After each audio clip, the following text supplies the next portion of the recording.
Simon, Ah bah le doc, t'es là. qu'est-ce que tu fais avec ce livre? Bah je lisais, mais c'est un peu galère avec cette lumière qui s'allume et qui s'éteint. J'arrive pas à avancer dans ma lecture. Bah oui, c'est le principe d'un clignotant, Simon. Je vais t'éclairer, moi. On va voir ensemble comment on installe nos clignotants, plutôt. Pour changer vos clignotants, il vous faudra des clignotants et un jeu de clés plates. Simon, maintenant que la lumière fut, on va pouvoir passer donc à l'opération clignotant, donc changer nos clignotants. Pour ça, on va devoir démonter quelques éléments de carrosserie de la moto, la mettre toute nue. Donc pour ça, je te laisse opérer au niveau de l'arrière de la moto avec la selle pour commencer. Et bah j'y vais.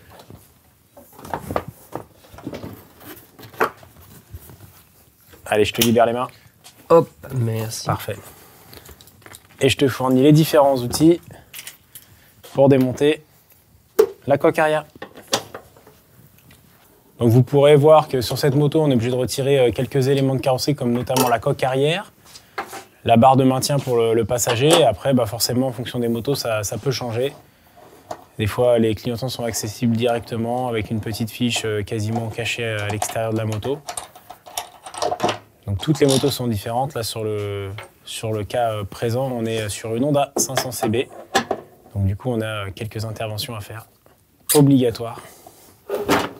Hop là. Oh là là, quel chef! Mais t'es un vrai chef! Je pense que d'ici quelques années, je vais pouvoir ouvrir mon atelier. Hein. Est-ce que je te rejoins maintenant? Je veux bien parce que le doc, je sais pas où mettre les mains. Allez, j'arrive. Super, t'as pu donc dépioler l'arrière de la moto. Madame est nue. Madame est nue de l'arrière, hein. Elle a l'arrière très complètement nue.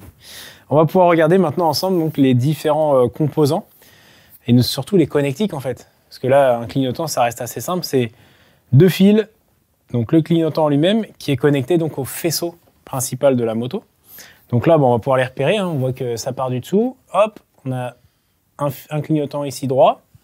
Et là, pareil, on le suit. Et on a un clignotant gauche. Donc là, c'est très simple. Il va falloir juste repérer avant.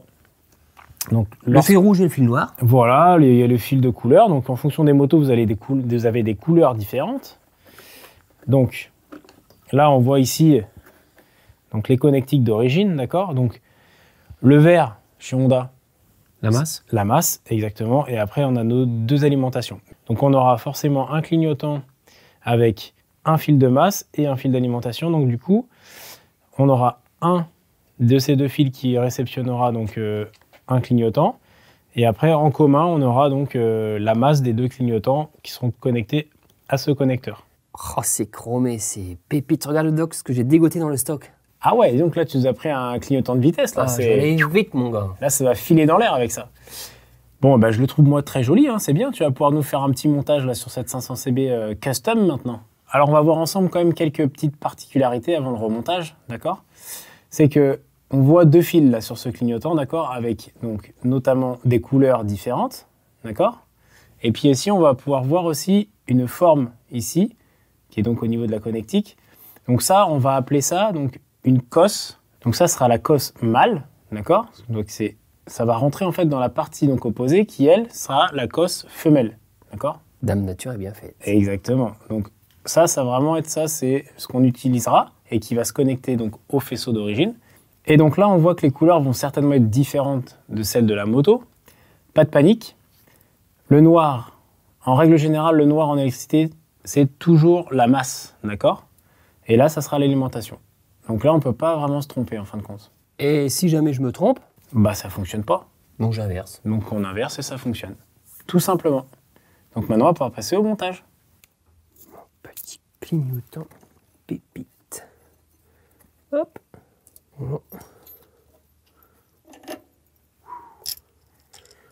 Il n'y a plus qu'à visser.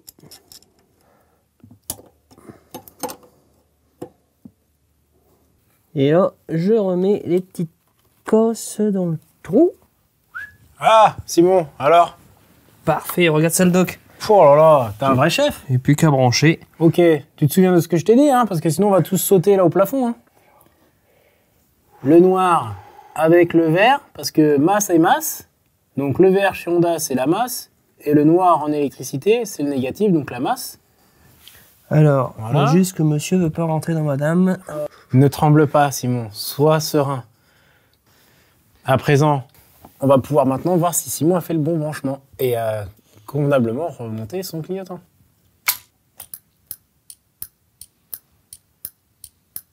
Simon, dis donc, t'es un fin électricien là. Qu'est-ce que tu crois? T'as réussi à faire ça main de maître. Il te reste plus que maintenant à changer les 3 autres, hein, tout simplement. On répète l'opération, tout simplement. Et j'ai une petite question. Oui. Là, c'est un clignotant en ampoule. Oui. J'ai entendu parler de LED. Oui, effectivement. Plus compliqué, comment ça marche? C'est pas que c'est plus compliqué, c'est qu'il y a des éléments à ajouter et à modifier en fait de la moto. Mais ça, on va le voir ensemble juste après. Je te laisse faire ta petite mécanique et on se retrouve juste après sur l'établi. Alors, Doc, j'ai monté comme un grand mes clignotants. Super, bravo Simon. Merci, comme quoi je suis autonome. Oui, oui, bien sûr. Et j'ai parlé tout à l'heure de clignotants à LED. Oui, effectivement. Un peu plus complexe à monter peut-être? Non, pas plus complexe. C'est juste qu'il y a des éléments à utiliser en fin de compte, en plus donc des clignotants. Au niveau de la connectique et surtout au niveau du fonctionnement. Donc une LED, pour l'utiliser, voilà, il va falloir utiliser donc le relais. Il va falloir changer le relais de clignotant et donc l'adapter, donc prendre un relais clignotant pour les LED en fin de compte. Et donc du coup, en fait, Barracuda la propose donc un petit kit avec notamment le relais en lui-même, d'accord, la connectique ici. Donc c'est la connectique d'origine, donc la fiche qui est sur votre moto. Et après, donc ça, on va venir le plugger sur ces petites fiches-là du relais. Il y a tout ce qu'il faut sur le site 3AS. Vous allez pouvoir retrouver les petites notices de montage notamment. Donc ça va simplifier le travail, d'accord? Donc ça, vraiment, pour le coup, c'est juste la petite particularité. Voilà. Et on retrouve des petits Scooby-Doo ici. Alors, c'est pas un Scooby-Doo, ça. Ça, tu vois, Simon, regarde, je vais te montrer quelque chose. Ça, par exemple, c'est un connecteur, en fait. Tout à l'heure, on a vu, donc, sur le clignotant que tu as monté, des cosses, d'accord? Et les cosses étaient des cosses mâles, d'accord? Donc ça, c'est normalisé, si tu veux. Et là, ici, on retrouve les cosses femelles. Donc, OK, là, je vais pouvoir acheter donc, un clignotant adaptable. Je vais venir, par exemple, moi, je vais le connecter à ça, sauf que sur la moto, ah, mince, j'ai ça. Ah, ça, c'est une fiche, d'accord? Et cette fiche est quasiment...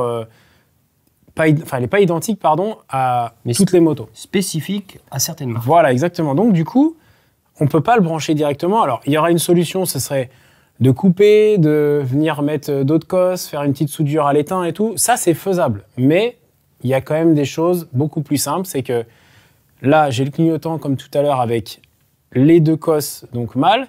Là, j'ai les femelles. Et après, donc, je connecte ça. Et après, j'aurai juste à, boum, connecter ma fiche. Et le travail est fait sans soudure, sans rien, c'est net, sans bavure. C'est un genre d'adaptateur. Exactement, c'est un adaptateur. Exactement, c'est exactement ça, Simon.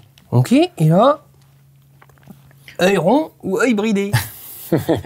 Alors, c'est pas des yeux, ça, c'est un truc tout bête. C'est en fait tout simplement des caches qui vont reprendre la forme du clignotant que vous aurez choisi chez Barracuda, par exemple. Et ça va permettre aussi de boucher les trous qui sont des fois sur des carénages un peu gros, puisque le clignotant d'origine était plus gros. Donc en fait, avec ça, on vient cacher le trou. Et en plus de ça, on vient s'adapter donc au clignotant qu'on aura choisi. Donc là, ça, c'est top. Ça fait vraiment une belle finition quoi, au niveau du montage. Et ça fait plus propre, j'imagine. Ouais, exactement. Donc on a des formes différentes. On peut retrouver tout ça sur le site et choisir en fonction de la forme et tout ça du clignotant que vous aurez choisi pour remplacer. Eh ben, c'est plutôt complet, là. Bah ouais, j'ai l'impression, ouais. Bah merci encore à toi. De rien, avec plaisir. Et puis nous, on se dit à bientôt pour un prochain tuto. Salut! Ciao tout le monde!